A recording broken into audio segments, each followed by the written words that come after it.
you have your Bible, start with me, if you would, please, for the reading of God's Word found in the book of Matthew in the 7th chapter and the 24th verse. Matthew chapter 7, verse number 24. As we explore the second part of this sermon series called Living Under God's Economy, we're simply going to call this Living Under God's Economy Part 2, Building the Four Walls. And in the first part, the first series, if you haven't listened to that, you can find it on my YouTube page listed under Living Under God's Economy. We talked about the main aspect of by living under God's economy, we do things God's way. We don't try to figure out things. We don't try to make things mathematically work. We simply trust God. We give Him a tithe of our income. That's simply a dime on a dollar. If you make $100 a week, when you go to church on Sunday, you put $10 in offering plate. That's a tithe. Anything above the $10 you put in offering plate's an offering. And that's trusting God.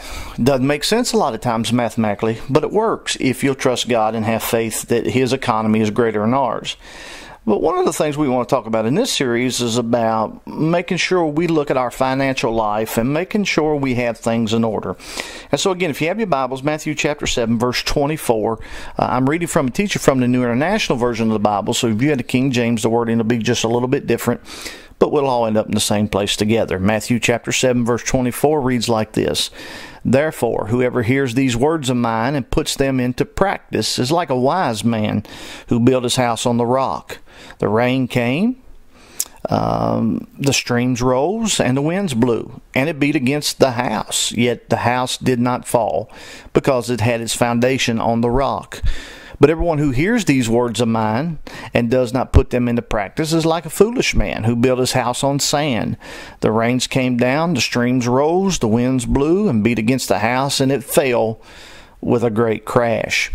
Now notice what Jesus says, therefore everyone who hears these words of mine. Now what He's talking about essentially for us today is the Bible. You know, reading the Bible and putting it into practice. The book of James says, don't be just hearers of the words and so deceive yourselves. Be doers of the word also. And so Jesus said, if you'll do what I'm telling you to do, here's what you're going to be like. You're going to be like a wise man who built his house on a rock. And when all the effects of nature came against him, it beat against the house, it blew against the house, it rained on the house, it flooded the house. But you know what?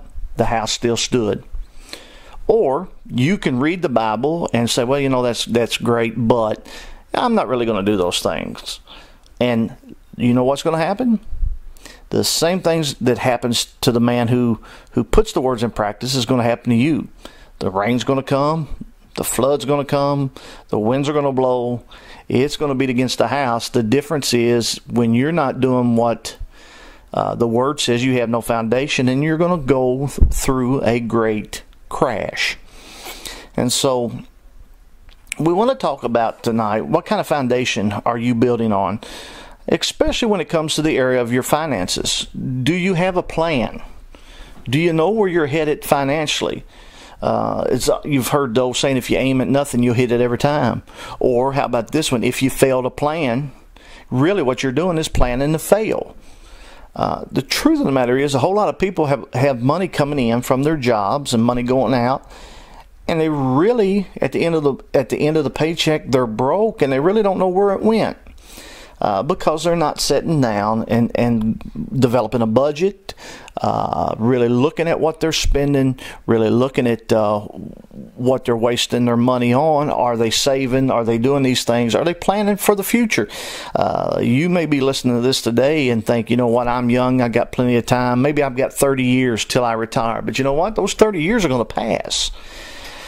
And if you've got some age on you, you know that those 30 years will probably pass pretty quick. And so if you fail to plan, you're planning pretty much to fail. Now, Jesus did say, don't worry about the future. But notice what He said, don't worry. He didn't say don't plan. He just said don't worry about it. So you ought to be able to put a plan together and say, you know, what's my short-term goals? What's my long-term goals? Take a look at your checking account. Take a look at where your money is going. What am I spending this on? Is it stuff that I could do different? Because here's a reality that this goes along with last week's sermon, is that so many people say they can't tithe, they can't give a dime on a dollar, or if they make $100 a week, they can't put $10 in the offering plate, which would be the tithe for that week off that $100. Well, take a look at your finances. Is it possible that if you cut out just one Sunday afternoon dinner instead of eating out after church, cooking at home and saving, maybe there's your $10 right there. It may not be as hard as you think, but you got to make sure your foundation's right. The Wall Street Journal said that 70% of all consumers, that's us Americans, 70% of all Americans live paycheck to paycheck. So in other words, we're one loss of one paycheck away from being in a really bad financial situation. And then, of course, if you think about less than 100 years ago, in 1929, 2% of homes in America had a mortgage on it. Now think about it, that 2%. But 37 years later, in 1962, 98% of homes had mortgages on them. Now you begin to see how in a short period of time, how the ideology about borrowing money changed. Your great-grandparents or your grandparents' great-grandparents in 1929 were very, very strict about spending money, and especially borrowing money. They just didn't do it like we do today. Visa, MasterCard wasn't an option. They saved their money, and they had patience. And they worked and they saved and they sacrificed and they didn't buy until they had the money to hand that man or that woman behind the counter the exact amount that they were asking for the product. And when they took it home, they didn't make payments on it. It was paid for. Let's think about saving for just a minute. I can remember in the middle 80s when my grandmother died, they went through her kids in cleaning out her apartment, went through the seat cushions and looked behind pictures and things of that nature and found money stashed away, saved in the house. Now, you understand that generation that went through the Great Depression and was a little bit leery about putting their money in banks, so they stored it away and tucked it away in the house and hiding places in their homes. But you fast forward from the year 2000 forward, the savings rate in America was negative 2.2%. Negative 2.2%. The lowest in 60 years. And so you got 70% of Americans living paycheck to paycheck, and very few people are saving. It's not going to take but a very little storm, a little wave, as the scripture says, blowing against, the winds blowing against the house, rain coming down, a little struggle with something, and the next thing you know, if you don't have things together, you're going to have a problem. And so what are you building on? Well, you got to have a foundation, and I think that's the same in the financial things. And so I wrote down these 4 things that I think is essential for what if you're building on the foundation, which is Jesus. What's the 4 walls look like? What are the 4 essential things in your plan financially that we need to take care of? We're building on Jesus now. We're trusting Jesus. We're believing in Jesus. We're having faith in Jesus. We're tithing. We're giving to our local church. We're trying to do all the things that we can. But now let's take a look at our checkbook, and let's really pay attention to where our money's going and what we're doing with things. And so I put together these 4 things that I call the 4 walls when we're building a house. What are the 4 essential financial things that we need to take care of first and foremost before we do anything else? Well, obviously, we talked last week, tithing. Tithing's the number 1 thing, but I'm talking about after the tithe. Okay, so the first thing I would tell you is that there needs to be food in your house. Makes no sense to pay your cable bill and be able to watch HBO and Sports Center on ESPN and not have any food in the house. It doesn't make sense at all. And the reality is that the number 1 request from most people, from most churches, is food. You need, if you're building a wise foundation, make sure before anything else is done, before you pay your cable bill, your cell phone bill, those things, make sure there's food in the house.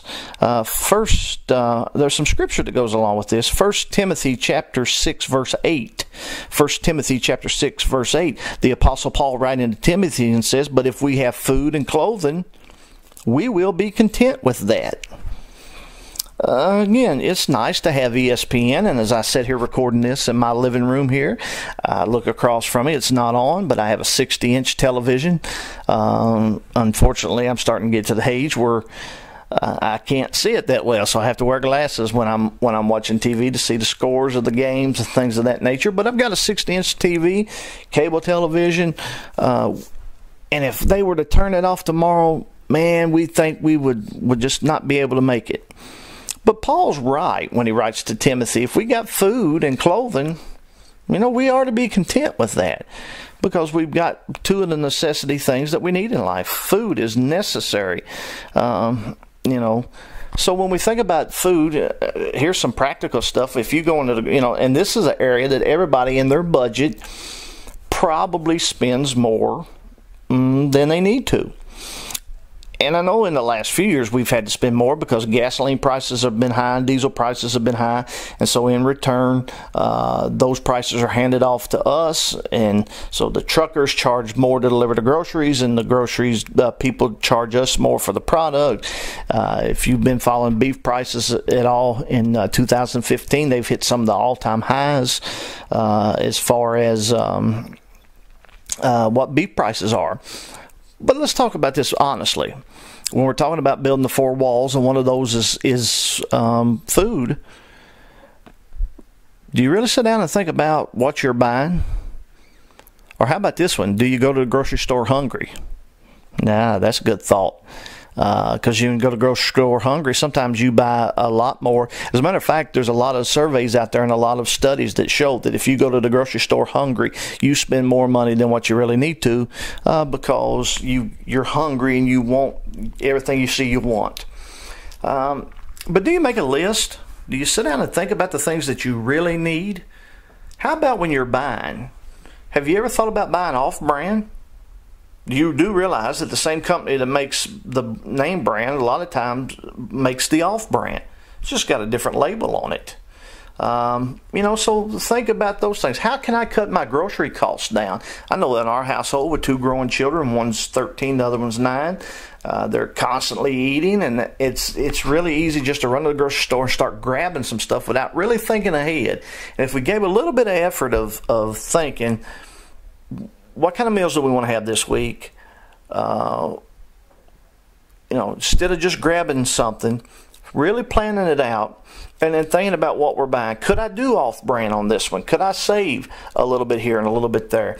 And I know it sounds crazy, but every little bit adds up. And then also, if you can do couponing and things of that nature, that's great too. But I would tell you that inside of the grocery shopping, the food that we need, use cash. Set your limit. I'm really happy with the Dave Ramsey system of the envelope system, using cash. There's a study by Dun & Bradstreet that found that when using cash, you spend 12 to 18% less, because spending cash really hurts you. Now think about this for just a minute. When you're just swiping that card, that's not really, it really doesn't hurt, because after all, it's just drawing it right out of the bank account. But when you have to physically hold money and give it to the man across the aisle from you, and he's not going to give you very much back in return, you start thinking about that a little bit different. And according to the study, you'll spend 12 to 18% less, because you just don't want to part with that cash in your hand. And so that's part of the building four walls. First thing, before you do anything, after you've given your tithe, before you pay any bill, you got to have food in your house. The second thing you got to have is clothing. I think that's pretty self-explanatory. That you got to have clothing. You got a job. You have a certain uniform that you have to wear, a certain certain policy that you got to wear certain things, dress clothes or whatever. Make sure that you got that taken care of. That's going to be key. You're not going to be successful in being employed if you don't have what's necessary. So if you're going into the banking business, surely you know that the attire of sweatpants and a t-shirt's not going to work in the business setting of a bank. So you've got to have clothing. Doesn't have to be the top of the notch. Man, I tell you what, some of the stuff that you can get is just as that it costs less or just as good as anything else. Sometimes we get caught up in the name brands, that we got to have the top name brands from the top places, and we convince ourselves that they last longer or whatever. And the truth of the matter is, maybe some of them do, but the majority of things that are made today are just as good, whether they're name brand or not. Don't get caught up in the societal pressures of having to buy what everybody else has to have. And I can remember growing up in the 70s and 80s, and I think every guy back in that day was wearing Levi blue jeans, especially in this part of the country where I'm at. And so I got caught up in that, especially as a teenager. And so my dad was the only person working in the family, and he worked and overtime and weekends and things of that nature so that I could have a pair of Levi blue jeans. At that time, they were probably, I don't know, I'm going to guess they were $40 or $50 a pair, maybe. And Nike tennis shoes. Nike were really popular back then. And I can remember a pair of tennis shoes that they would buy me for the beginning of school would be $100 or $110. Fast forward till I got out on my own. I was tickled to death to buy a pair of cheap blue jeans at Walmart and a cheap pair of tennis shoes. I wasn't going to buy myself that because it hurts more when you're spending your own money. And so, be picky with that stuff. Goodwills and things of that nature. After all, our goal is to have a solid foundation so that if something were to happen to us and we couldn't work, or we were out of work for a while for whatever reason, that we've got something to fall back on because we've taken care of our foundation and we've taken care of business. The third thing I would tell you is that you got to have food, you got to have clothes, you got to have transportation. How are you going to make money if you can't get anywhere? Yeah, but I got my car payment due, but the telephone company is bugging me to pay the cell phone payment. And so I let them, somebody will say, well, I let them repo my car so I can keep my cell phone current. Really? That doesn't make a lick of sense. You could borrow somebody's cell phone to make a call. You're going to need a car, reliable transportation to get from point A to point B on a daily basis if you're going to be successful. You know how what a typical millionaire does? He stays away from a car payment by driving reliable used cars. That's how they became millionaires. Now think about that for just a minute. In America today, it's easy to become a millionaire. It's not as hard as what a lot of people think. And of course, the stigma of millionaires is that most people, have had their money handed down to them. In reality, that's not true. The statistics weigh out that 9 out of 10 millionaires are first-generation millionaires in America. What's that mean? It means they started from nothing and made $1 million. They're the first person in their family, the first generation in their family to become millionaires. 9 out of 10. Started with nothing, worked hard, took care of their money, and now they're millionaires. And one of the things that they do is that typical millionaire doesn't drive off the lot with a brand new car. He stays away from a car payment because new cars lose 60% of their value in the first 4 years. It becomes the largest purchase most consumers make that goes down in value. Now, do you really want to make an investment that goes down in value? Think about it this way. A new car selling for $28,000 on average will lose $16,800 of its value in the first 4 years. A $28,000 car, you buy it today, drive off the lot, and in 4 years from now, will have lost $16,800 of its value. So what happens in 4 years? You're driving a car that you paid $28,000 for, that you probably still owe, probably $15,000 to $20,000 on, and it's only worth $11,000. You know what that means? You're losing about $350 a month. How about this analogy? Go to the bank every month, withdraw $350. Go down the road, roll down your window, and every so often just throw out a $100 bill till the whole $350 is gone. That's essentially what you're doing. And millionaires refuse to do that because they know this secret. They let somebody else take the hit, and they buy the car after it's used. Typically 4 to 5 years old, they buy the car, and then it's this big hit's been taken, but they buy reliable transportation.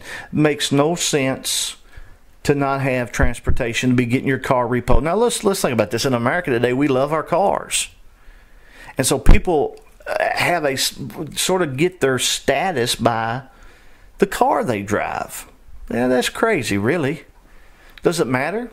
Here's what we do. We spend money we don't have to impress people we don't like. Think about that for just a minute. We spend money we don't have to impress people we don't like, or to impress people that don't like us in return. Simply because we want people to think that we've arrived at some particular status point. Probably the reality is all the people that are driving these real nice fancy cars, probably got payments on them. Can you think a minute for a person who's got a $500 car payment, and that's not unusual today, and a lot of those are higher than that. $500 car payment, what they could do with that kind of money? The vacations that they could take, the things that they could give to, the amount of money over a year's time that they could save simply by eliminating car payment. Now, you say, well, you have to have a car payment in this society. Well, the question is, do you really? Let's take, for instance, right now. A lot of people, once they get their car paid off, they're ready to get rid of it because it's got work that needs to be done to it and things that need to be done, and that they've neglected. And so here they are. Do I put money into this or do I not? Well, let's just say for a minute that you keep up your car during the time that you have it, and when you get it paid for, it's got a few miles on it, but it's okay. So you're gonna just keep on driving. You're gonna keep it. You take that car payment. Let's say it's $500 a month. And you take that money, and you every month you deposit it in a good. Let's just say, for the sake of argument, that we're not trying to make any money off of it at all. We're just going to put it in a savings account, and we're going to take $500 a month, and we're going to put it in the bank for 12 months. And then the end of 12 months, what have I got? I've got $6,000. Well, that's $6,000 I wouldn't have if I had been spending it on a car payment. And so let's say at the end of that year, the car's still running good and everything's all right. And we're going to keep it, we're going to keep it another year. We're going to try to make it through it. We're going to drive from point A to point B in this. We don't care what anybody says. And so we've done it for another year. We've got $12,000. Now you start thinking about that. You can buy a nice, used, reliable car and pay cash for it with just the money you saved by not trading in your car as soon as you get it paid for. Right now, I can tell you that both my wife and I are driving used, paid-for vehicles. She has a 2006 Hyundai Sonata. It's got 250,000 miles on it. That's paid for. And you know what? The thing drives like it's brand new. It's got some dents and dings and some, it burns a little oil a little now and then. If I get the valve cover gasket replaced, it would take care of that. And, I had to put a new set of tires on it here a few weeks ago. But that's $800 one time as opposed to, $500 or $600 a month. And so I'm driving a 2004 F-150 paid for. I'm not spending out the money for a car payment. I can use that money either to save it or pay other bills with it. And so think about that now. Is it really worth every few years trading in your car, Or could you take that money and save it and then put it back? And then when you needed one, you actually got the cash to do it. The other thing and the final thing that when we're talking about building the four walls, the things we need in our financial plan is shelter. You got to have a place to live. Living in a cardboard box is not an option. Living on the street, as I record this, we are in the midst of a winter storm. Right now, I think the last time I looked outside, there was about 4 inches of snow on the ground and about 8 more expected through the night. So you got to have shelter. It's a necessity. But over the years of doing ministry, you don't know how many people pay other things rather than their house payment or their rent payment. They'll let Visa and MasterCard bully them into paying them first and then lose out on their home. Well, that doesn't make any sense. You need to pay your house payment. It's got to be. You got to have food. You got to have clothes. You got to be able to get back and forth to work. And you got to have a place to live. Before you do anything else, those four things have got to be done. Financial experts, when we're talking about shelter, financial experts said that payments should be no more than 25% of your take-home pay. Now, in the society we're living in today, the banks have, up until the financial collapse of a few years ago, the banks were going hand over fist to give 100% of a home's value, or 110, 120% of a home's value to somebody who may or may not be able to repay it. And sometimes people's house payments were 50 and 60 and 70% of their take-home pay. They didn't have anything left over after that. Most financial experts said, 25%. Don't go any more than a quarter of what you bring home, a quarter going out to your house payment. Now that may mean you need to downsize until your income comes up, but that's okay. Because what we've tried to do in America today is, statistically, here's what's happening. Married couple gets married, let's say they're 25 years old. They get married, they've got jobs, all this stuff. And in 7 years, the first 7 years of the marriage, they have attained their mother and father's same standard of living. Except it took their mom and dad 30 years to get there. So how'd they do it? They borrowed their way through. What's the number one cause of divorce in North America today is money and money-related issues. Okay? Maybe you need to downsize. That's okay. One of the things we have to learn when we're trying to do God's things God's way is that we understand we're not trying to impress people. We're not trying to have the biggest or the best or the newest, because we know it's not ours anyways. We're stewards. And so pay your house payment first. You may be late on your credit cards, and they may call you names, and they may threaten to take out your mama and kidnap her and hide her and all that. Pay your house payment first. The credit card people are not gonna kidnap your mama. They're gonna holler at you. They're gonna scream at you, and eventually they may take you to court, and you may have to pay something back or set up a payment plan. But I would rather you do that than living on the street somewhere. Pay your house payment first. Many people stay current on all kinds of other things and then get set out on the street. And when I had my home improvement business, this is one of the things that we've done. We run into these things. People who were paying other bills while we were setting their furniture out on the curb. And so if we look around, when we're talking about living under God's economy, we trust in God as we give our tithes and offerings, and we're trusting Him that He's going to supply for us, He's going to take care of us. But then as we think about the foundation, we have to reevaluate what we're doing with the resources He's blessed us with. So in closing, here's what I want to do. I want to challenge you for just a minute. Take some time. Go down to your table, sit down, write down your income and your outgoes. Look and see how much money you're spending on a coffee on your way to work, or a snack at the gas station, or how much food are you eating out. Are there areas that you can give up some things so that you can get yourself in a better financial shape, so that you can tithe, so that you can give, so that you can save, so that you can have some for your future? Now listen, folks, I believe with all of my heart God wants to bless His people.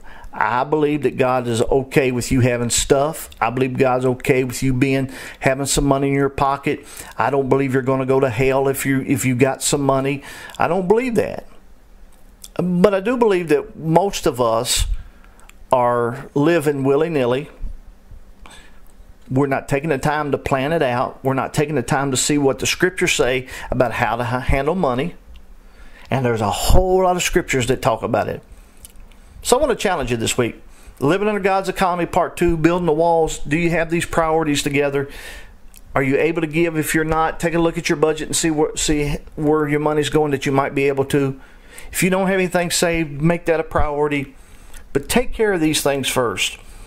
And then watch God bless you in ways that you could never begin to think imaginable, simply because you took the time to build on the solid foundation, which is Jesus Christ and His Word.